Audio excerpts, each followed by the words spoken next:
xirsi cabdi axmed madaxa xafiiska dakhliga maamulka magaalada Jigjiga oo maanta shir jiraad ku qabtay xafiiskiisa ayaa ku wargeliyay ganacsatada canshuur bixiyaasha maamulka magaalada Jigjiga in la soo gaadhay sanad canshuureedkii isla markaana ugu baaqay inay si degdeg ah u soo bixiyaan canshuur si ay u noqoto caasimadda deegaanku caasimadaha dunida oo kale. waxaan rabnaa inaan saaka aan wargelin siino ganacsatayaasha maamulka magaalada Jigjiga maadaama la gaadhay sanad canshuureedkii 2014 hamliga kow ilaa 30keeda categorisiga hadda ay ku jiraan shaqaalo marka waxaan ganacsatada ama cashuur bixiyaasha maamulka magaalada aan wargelinaynaa in aad shaqaalaha si dabacnaansho u soo dhaweysaan hawsha ugu weyn ay u baxayaan waxay tahay qiimeyntii sanad cashuureedkii marka fadlan waxaan lahaynaa kaliya inaad soo dhaweysaan sidoo kale shaqaalaha dardaaran badan baan siinay oo dhanka maaragtay shaqooyinka ay qabanayaan oo shaqada ugu weyn ay tahay inay qiimeyntan ay soo sameynayaan ka cadaalad sameeyaan qiimeynta marka laga soo gudbo insha Allah haduu la guddi baa jirta guddidaas wixii cabashada ay jiraan insha Allah la isla eegi doona waxa ugu weyn raadinayna waxa weeyaan waa dakhli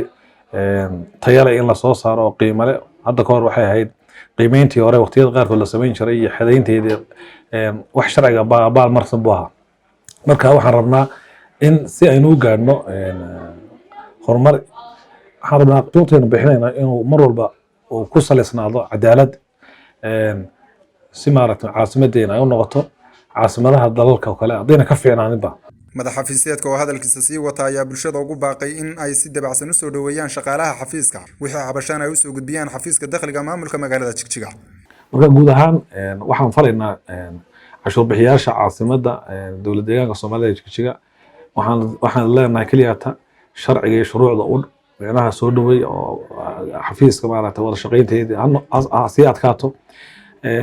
hana loo diyaar garoobo bixintii cashuurta maadaama waqtigeedii gaaray haddii waqtigu dhaafano kulli sharci wuxuu qabaa in la yidhi wada ganaaxan waxa ka fiican in aad waqtigeeda aad ku soo bixisaan insha Allah haduu la yiraahdo dakhliguna ma wax xafiis uu leeyahay ama shakhsi leeyahay waa wax in wada anfacaya oo maanta kaabayaasha dhaqaale maanta caasimadda Jigjiga ka muuqdo dhan waa wax aad bixinaysan kaliya ma wax meel kale laga keenay inaad wax noogu dartaan mooyaan inaad wax ka dhintaan idiga marajeen insha Allah haduu la yiraahdo aynu ka cadaalad sameeyno cashuurta aynu bixinayno iyana been ka sheegin iyana maaragtay siyaasadaynin ha noqdo dakhligu waa wax guud aan wada leenahay caruurteena wax la noogu baraya macallimiintii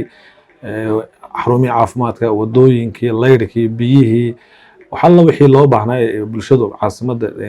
dowladda deegaanka Soomaalida fadlan waxaan idiga codsanaynaa cashuur bixiyaasha maamulka magaalada Jigjiga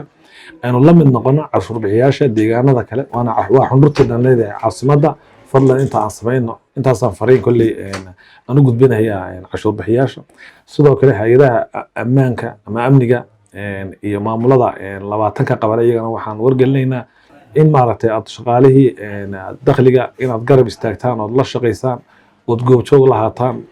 marar badan waxa dhacda inay maaragtay diidmo badan ay timaado hadii meeshii laga xidho kale ay dadku dagaalamaan warqadaha ay gooyaan marka sharcigu wuxuu qabaa uu ka duwan yahay xafiisyada kale ee xafiiska dakhligu cidii ku xadgudubta bixinta cashuurta ama maaragtay khaayinta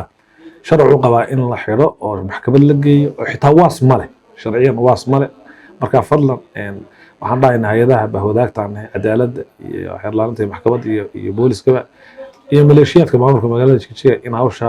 iyaguna maaragtay nagala qayb qaataan shacabkana waxaan ku dhiirigelinaynaa wax cadaadis ma waa wax la idigu leeyahay kaliya waa wixiini waxana aan leenahay wax wada leenahay